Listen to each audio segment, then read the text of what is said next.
Jiyan, Jiyan, Azadi. These three words translate to women, life, freedom. And in the streets of Tehran, this slogan has become the heart of another Iranian revolution that's brewing. As the protesters in Iran march on, chanting death to Khamenei, it is very much reminiscent of the 1979 revolution in the country.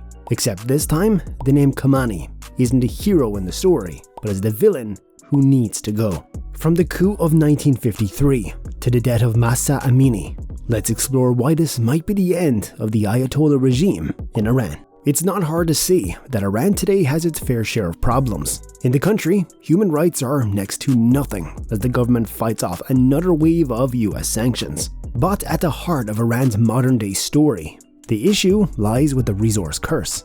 Everything that's wrong with the country points towards one silent, invisible culprit: Iran's oil reserves. Here's the thing, Ayatollah Khamenei's reign of terror wasn't born in Iran out of nowhere. It was curated in the aftermath of the massive protests against the monarchical regime of Mohammad Reza Shah. You typically know Shah as the puppet monarch of the US, Israel's greatest ally, and the leader who pushed his country into extreme poverty. And if that's not the disaster for Islamic fundamental Iran to kickstart a revolution, then what is? So there you go, a country rich in oil reserves couldn't actually install any public welfare or deal with the blooming economic crisis. And in this very case, oil became a curse for the country. But the history of oil stretches back to 1951, in the time of the democratically elected government of Mohammad Mossadegh. You heard that right. Today's highly totalitarian regime was once banking on for the people, by the people.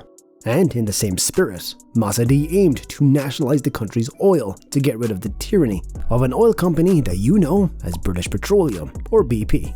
For years, the British company had extracted concessions from the country and basically controlled all the oil refineries in the city of Abadan. Iran's cut in the profit was around 17%. This means that British Petroleum was benefiting off Iranian oil more than Iran itself. But the company had kept Iran's labor employed. The only problem was that the wages were 50 cents per day, with no disability or sick leave. If anything, BP couldn't have gotten worse than this. As soon as Mossadegh was elected, he nationalized the company's reserves and called it a day. But of course, there was some retaliation at the beginning. Soon, that would prove to be an understatement. Mossadegh's government was under a huge amount of pressure from Britain that was high on its victory in the Second World War, but he didn't budge.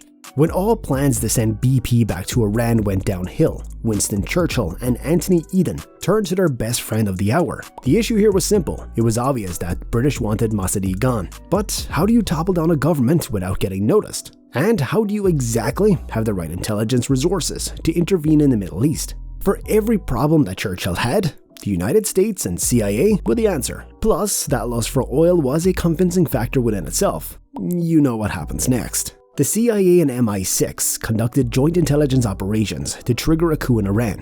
In 1953, a pro-Western monarch, Shah of Iran, assumed power. This little maneuver would stir the Islamic and social justice sentiments of the people. And by 1979, angry mobs of the people would single-handedly end Shah's regime in Iran to hand over the throne to their supposed messiah, Ruhollah Khomeini. One important question to ask yourself here is why there was a sudden rise of Islamic fundamentalism in Iran. Well, that answer is quite complicated. Shah was able to bring economic prosperity to the country for the first 10 years of his rule.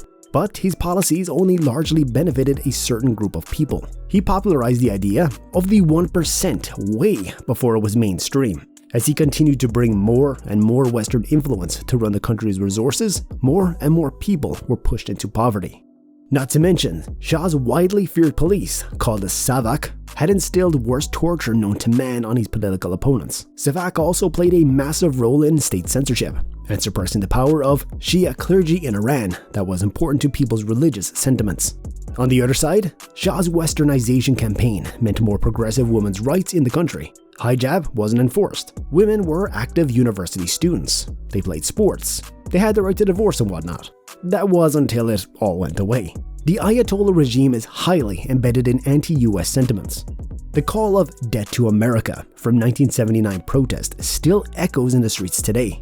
Shah's unpopular economic policies gave the religious clergy and other Islamist leaders an enemy to legitimize themselves to run the government. And we all know that the US can play the role of the big bad villain pretty well.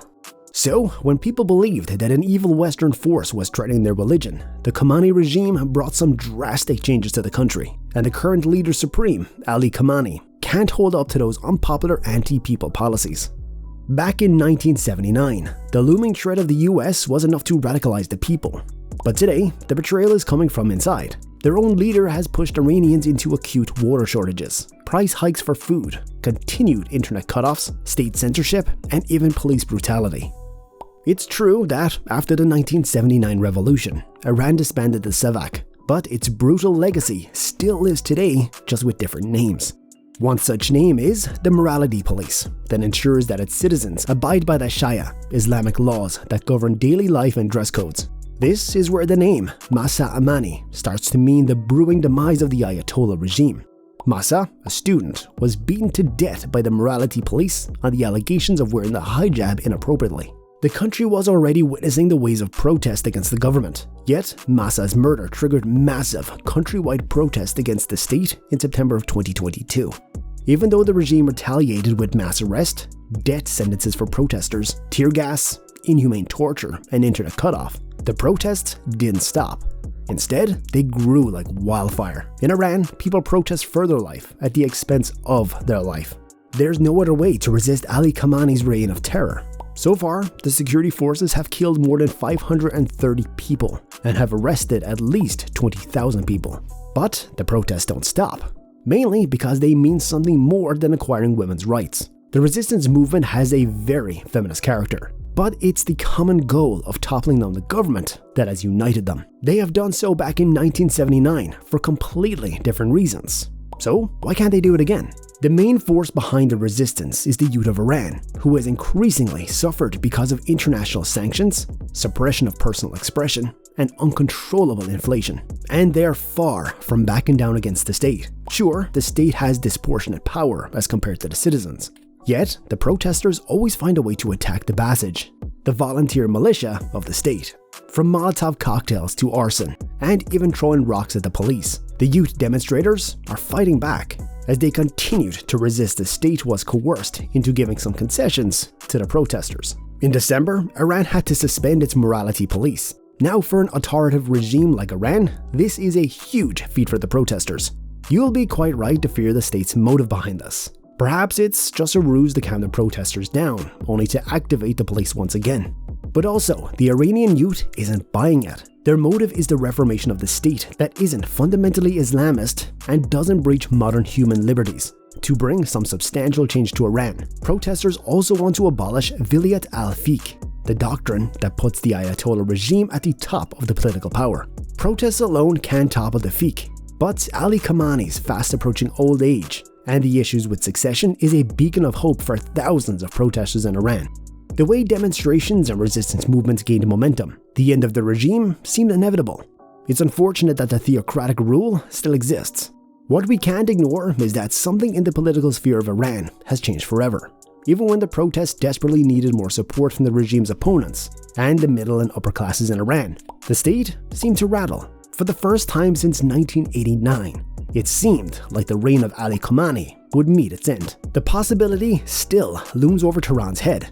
In Iran, protesters don't have anything to lose. It's the fight for Jiyan, Azadi, everything that Khamenei stands against. And as long as he stands, protests will continue to resist. Found this video informative? Give it a like and subscribe to our channel, and we'll see you in a new video. Take care.